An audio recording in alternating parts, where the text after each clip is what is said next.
Apakah Anda tahu bahwa ada seorang khalifah Islam yang sangat menentang ide dinasti politik? Bahkan beliau melarang keluarganya untuk ikut campur dalam urusan pemerintahan dan memilih penggantinya dengan cara yang sangat adil dan demokratis. Siapakah beliau dan apa motivasi beliau? Inilah kisah Sayyidina Umar bin Khattab, khalifah kedua Islam yang melarang dinasti politik. سبيل الدموع سبيل مريح تنهدى يا صاحي كي تستريح وبث Assalamualaikum warahmatullahi wabarakatuh. Selamat datang di channel Zona Terang. Di video kali ini kita akan membahas tentang bagaimana Sayyidina Umar bin Khattab, khalifah kedua Islam, melarang keluarganya ikut serta dalam pemerintahan dan apa alasan beliau melakukan hal itu.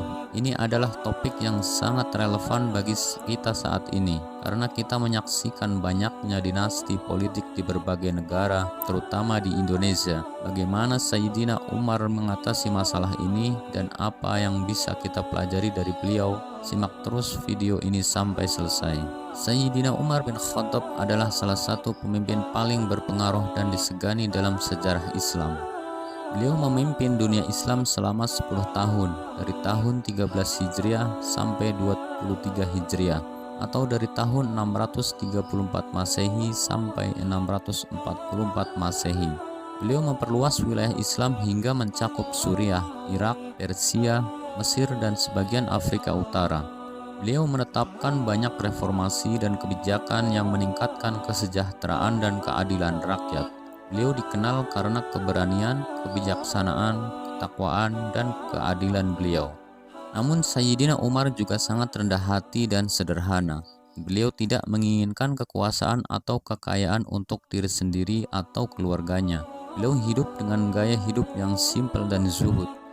Dan beliau tidak membiarkan kerabatnya mendapat keuntungan dari jabatannya. Beliau sangat tegas dan hati-hati dalam memilih penggantinya.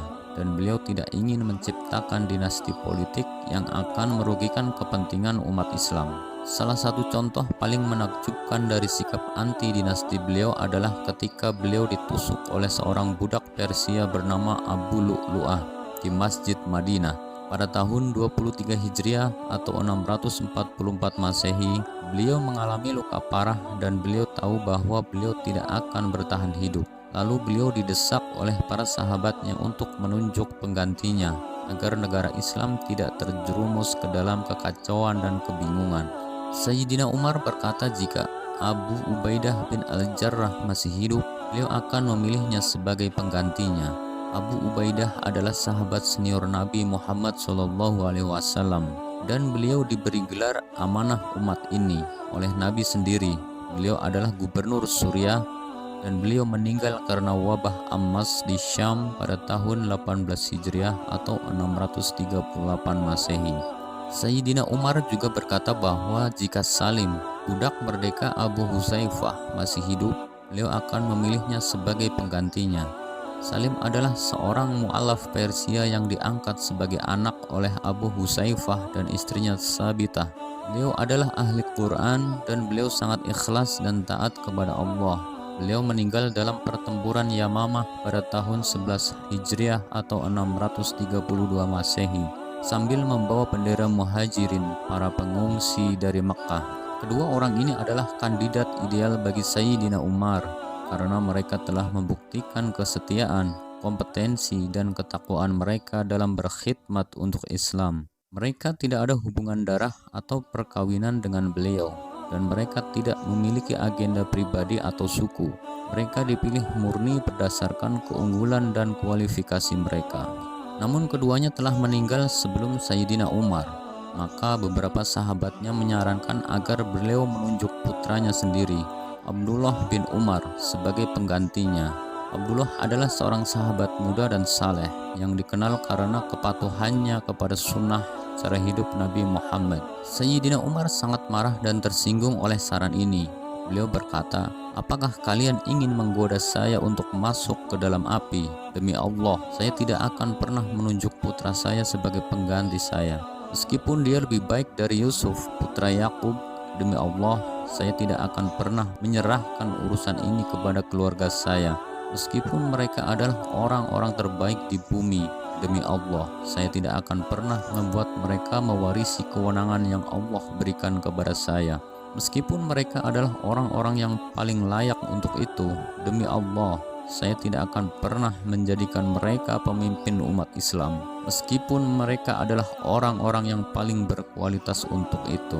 Sayyidina Umar kemudian berkata beliau akan menyerahkan keputusan memilih penggantinya kepada sebuah majelis yang terdiri dari 6 sahabat, yang termasuk adalah 10 yang dijanjikan surga oleh Nabi Muhammad SAW. Mereka adalah Ali bin Abi Thalib, Utsman bin Affan, Abdurrahman bin Auf, Sa'ad bin Abi Waqqas, Az-Zubair bin Al-Awwam, dan Talhah bin Ubaidillah. Beliau memerintahkan mereka untuk berunding dengan para sahabat lainnya dan mengikuti pendapat mayoritas. Beliau juga memperingatkan mereka agar tidak membiarkan kepentingan pribadi atau suku mereka mengganggu penilaian mereka. Sayyidina Umar kemudian wafat dan majelis bertemu untuk memilih khalifah baru. Setelah perdebatan yang panjang dan sengit, mereka sepakat untuk memilih Utsman bin Affan sebagai khalifah ketiga Islam. Dengan persetujuan Ali bin Abi Thalib, Utsman adalah seorang sahabat kaya dan dermawan yang dikenal sebagai pemilik dua cahaya karena beliau menikahi dua putri Nabi Muhammad, Ruqayyah dan Ummu Kulsum. Ini adalah kisah bagaimana Sayyidina Umar bin Khattab melarang keluarganya ikut serta dalam pemerintahan dan bagaimana beliau memilih penggantinya berdasarkan keunggulan dan musyawarah. Beliau menunjukkan kepada kita bahwa beliau tidak terikat dengan kekuasaan atau kekayaan dan beliau tidak ingin menciptakan dinasti politik yang akan merusak umat Islam. Beliau mengajarkan kepada kita bahwa pemimpin terbaik adalah mereka yang takut kepada Allah, yang melayani rakyat, dan yang mencari petunjuk dari Al-Quran dan Sunnah. Wallahu a'lam bishawab. Terima kasih telah menonton video ini. Kami harap Anda mendapatkan sesuatu yang berharga dari video ini dan menjadi wawasan baru dalam hidup Anda. Jika Anda suka video ini, silakan beri like, bagikan dengan teman serta keluarga Anda, dan subscribe channel kami untuk video-video yang bermanfaat lainnya. Jangan lupa untuk meninggalkan komentar yang baik dan beritahu kami pendapat Anda tentang topik ini. Semoga Allah memberkahi dan membimbing Anda. Wassalamualaikum warahmatullahi wabarakatuh.